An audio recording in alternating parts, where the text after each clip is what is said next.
श्रीमद् भागवतम स्कंद 4 चतुर्थ आश्रम की उत्पत्ति। अध्याय 1 मनु की पुत्रियों की वंशावली।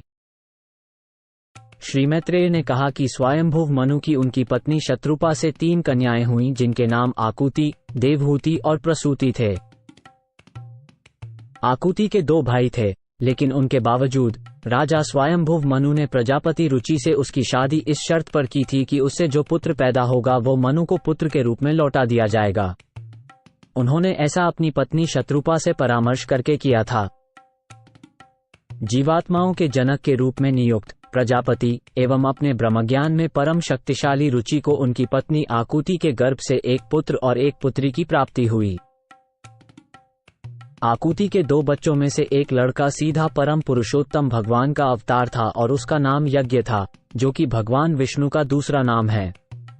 लड़की भगवान विष्णु की पत्नी, संपत्ति की देवी और शाश्वत लक्ष्मी जी का अंश अवतार थी। स्वयंभुव मनु उस सुंदर बालक को, जिसे यज्ञ नाम दिया गया था, को बहुत खुशी से अपने घर ले आए और उनके दामाद रुचि ने अपनी पुत्री दक्षिणा को अपने पास रख लिया। यज्ञों के स्वामी भगवान ने बाद में दक्षिणा से विवाह किया, जो कि पूर्ण पुरुषोत्तम भगवान को अपने पति रूप में पाने की इच्छुक थी। इस पत्नी से भगवान को 12 पुत्रों की प्राप्ति हुई। यज्ञ और दक्षिणा के 12 पुत्रों के नाम क्रमशः तोष, प्रतोष, संतोष, भद्र, शांति, इड्स्पति, इधम, कवि, विभु, स्वन्ह, सुदेव और रोचन थे। स्वयंभुव मनु के समय के दौरान ही ये सभी पुत्र देवता बन गए, जिन्हें संयुक्त रूप से तुषित कहा जाता है। मरीचि सप्तऋषियों के प्रधान बन गए और यज्ञ देवताओं के राजा इंद्र बन गए। स्वयंभुव मनु के 2 बेटे प्रियव्रत और उत्तानपाद बहुत ही शक्तिशाली राजा थे और उनके बेटे और पोते उस समय पूरे तीनों लोकों में फैल गए थे।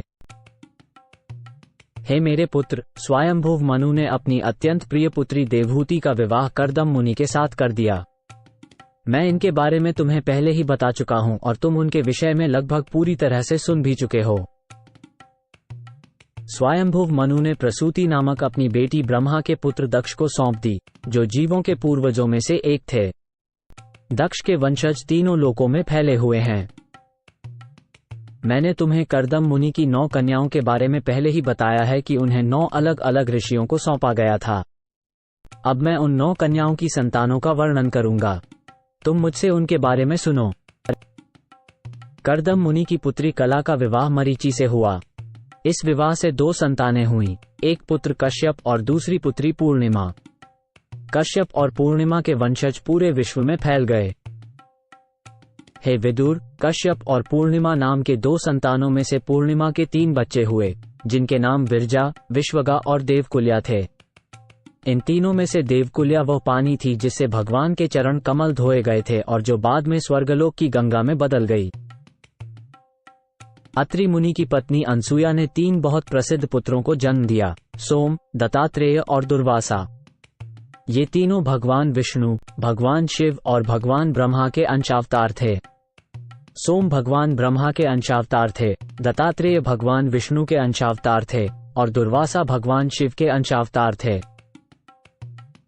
ये सुनकर विदुर ने मैत्रेय जी से प्रश्न किया, हे गुरुवर, संपूर्ण सृष्टि के सृजनकर्ता, पालनकर्ता और संहारकर्ता ब्रह्मा, विष्णु और शिव, अत्रि मुनि की पत्नी किस प्रकार संतान हुए? मैत्रेय ने कहा, जब ब्रह्मा जी ने अनसुया से विवाह करने के बाद अत्रि मुनि को वंश चलाने का आदेश दिया, तब वे अपनी पत्नी के साथ ऋक्ष नामक पर्वत की घाटी में कठोर तपस्या करने चले गए। उस पहाड़ की घाटी में निर्विंध्या नाम की नदी बहती है। नदी के किनारे अशोक के अनेक वृक्ष हैं तथा पलाश के फूलों से लदे अन्य पौधे हैं। वहां झरने से बहते हुए पानी की मधुर ध्वनि सुनाई पड़ती रहती है। वे पति पत्नी इस प्रकार के सुंदर स्थान पर पहुंचे।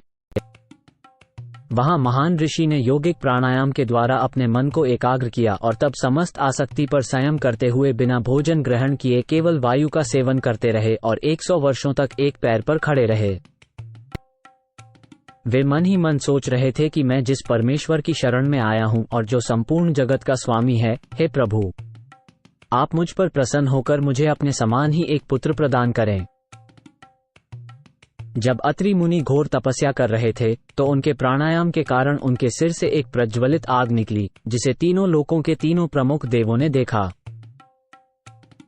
उस समय वे तीनों देवता स्वर्गलोकवासियों, अप्सराओं, गंधर्वों, सिद्धों, विद्याधरों और नागों के साथ अत्रि मुनि के आश्रम पहुंच गए। उन्होंने उस महामुनि के आश्रम में प्रवेश किया, जो अपनी तपस्या के लिए मशहूर थे। मुनि एक टांग पर खड़े थे, लेकिन जैसे उन्होंने देखा कि 3 देवता उनके सामने आ गए हैं, तो वे सबको एक साथ देखकर इतने प्रसन्न हो गए कि उन्होंने बहुत मुश्किल होते हुए भी एक ही टांग से उनके पास पहुंचना उचित समझा। तदनंतर उन्होंने उन तीनों देवों की स्तुति की जो अपने अपने वाहनों, बैल, हंस तथा गरुड़ पर सवार थे और अपने हाथों में डमरू, कुश तथा चक्र धारण किए थे। ऋषि ने भूमि पर गिरकर उन्हें प्रणाम किया। अत्रि मुनि ये देखकर बेहद खुश हुए कि तीनों देवता उन पर कृपा करके आए हैं। उन देवताओं के शरीर के प्रकाश से उनकी आंखें चौंधिया गईं, इसलिए उन्होंने कुछ देर के लिए अपनी आंखें बंद कर ली। परंतु पहले से ही उनका हृदय उन देवताओं के प्रति लगा हुआ था, इसलिए किसी तरह होश संभालकर उन्होंने हाथ जोड़कर और मधुर शब्दों से ब्रह्मांड के सर्वश्रेष्ठ अधिष्ठाता देवताओं की स्तुति की। अत्रि मुनि ने कहा, हे ब्रह्मा, हे विष्णु और हे शिव, आपने भौतिक प्रकृति के तीनों गुणों को अपनाते हुए अपने आप को 3 शरीरों में विभाजित किया है, जैसा कि आप प्रत्येक कल्प में दृश्य जगत की उत्पत्ति, पालन और विनाश के लिए करते आए हैं। मैं आप तीनों को सादर प्रणाम करता हूं और जानना चाहता हूं कि मेरी प्रार्थना से मैंने आप में से किसको बुलाया था। मैंने पूर्ण पुरुषोत्तम भगवान की इच्छा से उनके ही समान एक पुत्र के लिए आह्वान किया था और केवल उन्हीं के बारे में सोचा था। हालांकि वो मनुष्य की मानसिक कल्पना से परे हैं, लेकिन आप तीनों यहाँ आ गए हैं। कृपया मुझे बताएं कि आप यहाँ कैसे आए हैं, क्योंकि मैं इस बारे में बहुत परेशान हूँ।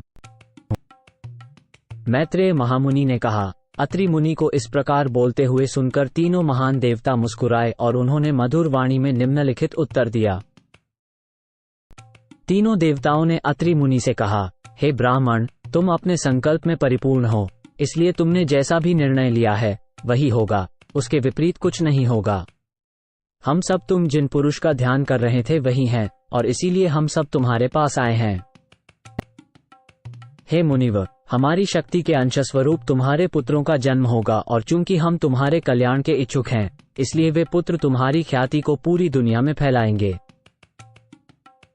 इस प्रकार उस युगल को देखते ही देखते तीनों देवता ब्रह्मा, विष्णु और महेश्वर ने अत्रि मुनि को वरदान देकर उस स्थान से अदृश्य हो गए।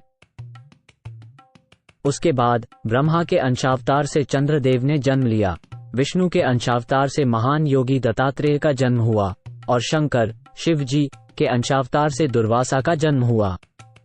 अब तुम मुझसे अंगिरा के कई पुत्रों के बारे में सुनो।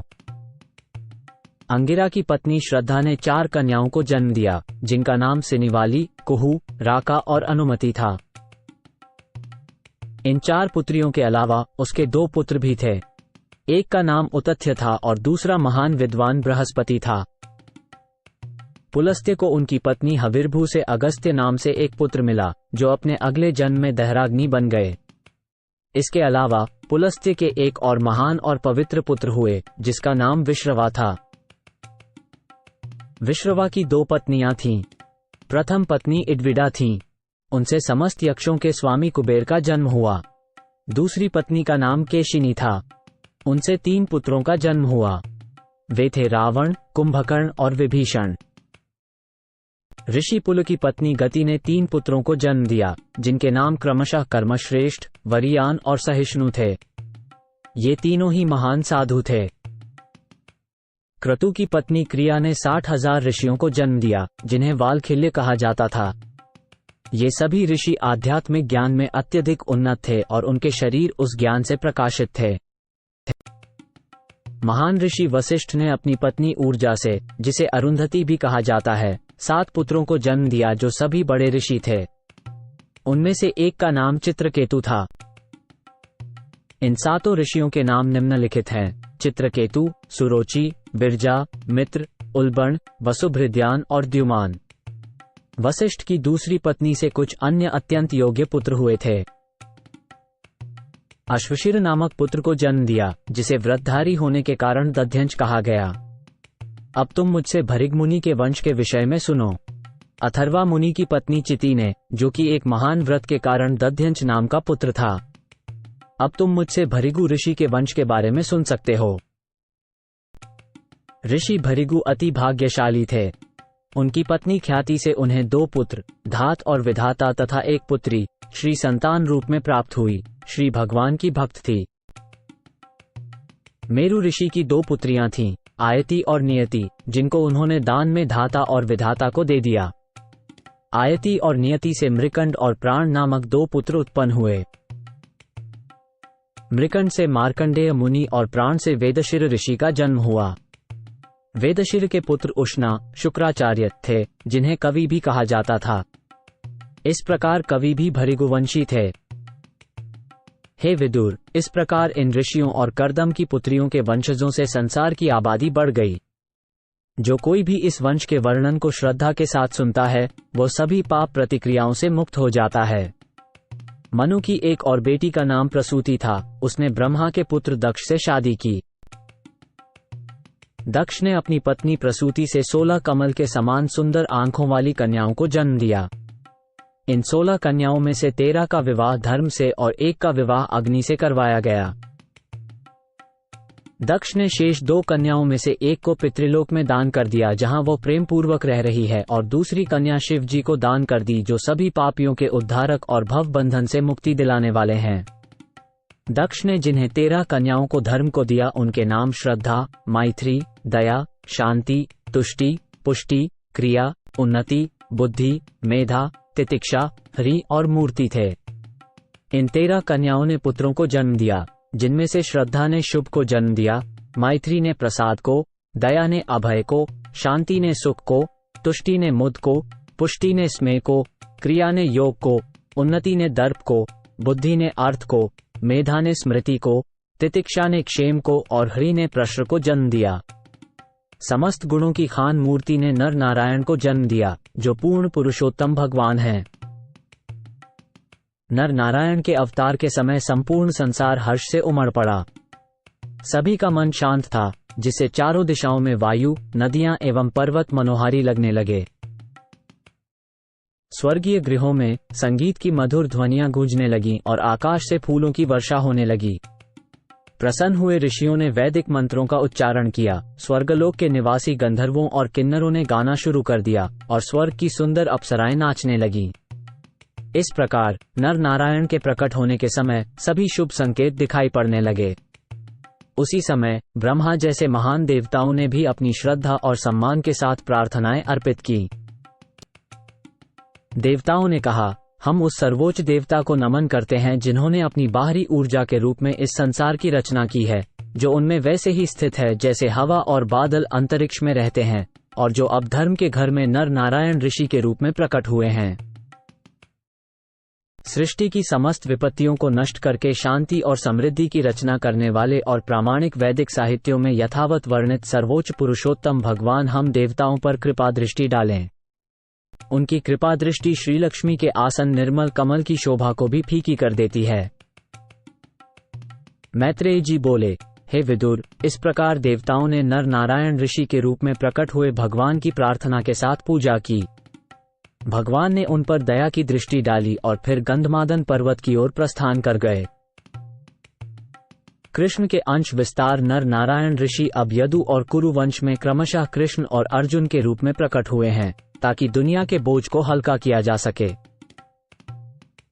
यज्ञाग्नि में समर्पित आहुतियां खाने वाले 3 संतान, पावक, पवमान और शुचि, अग्नि के देवता और उनकी पत्नी स्वाहा से उत्पन्न हुए थे। इन तीनों पुत्रों से अन्य 45 वंशज हुए, जो अग्निदेव भी हैं। इस प्रकार पिता और पितामह को मिलाकर अग्निदेवों की कुल संख्या 39 है। ये सभी 49 अग्निदेव ही वेदों में वर्णित यज्ञों में किए जाने वाले आहुति का भोग करते हैं, जिसे ब्रह्मवादी ब्राह्मण अर्पित करते हैं। अग्निश्वात, बर्हिषद, सौम्य और आज्यप ये पितर हैं।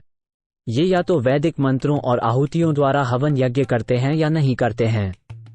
ये सारे पितर स्वधा नामक महिला के पति हैं, जो कि राजा दक्ष की पुत्री हैं। पितरों को अर्पित स्वधा से वयुना और धारिणी नाम की 2 कन्याएं उत्पन्न हुईं। वे दोनों ब्रह्मज्ञानी थीं और दिव्य तथा वैदिक ज्ञान में निपुण थीं। सती नाम की वो 16वीं पुत्री भगवान शंकर की पत्नी थी, लेकिन उनकी कोई संतान नहीं हुई और वे हमेशा अपने पति की श्रद्धा से सेवा में लीन रहती थीं। इसका कारण ये था कि सती के पिता दक्ष शिवजी के निर्दोष होने पर भी उनकी निंदा करते रहते थे। परिणामस्वरूप परिपक्व आयु से पहले ही सती ने योगशक्ति के बल पर अपने शरीर का त्याग कर दिया था।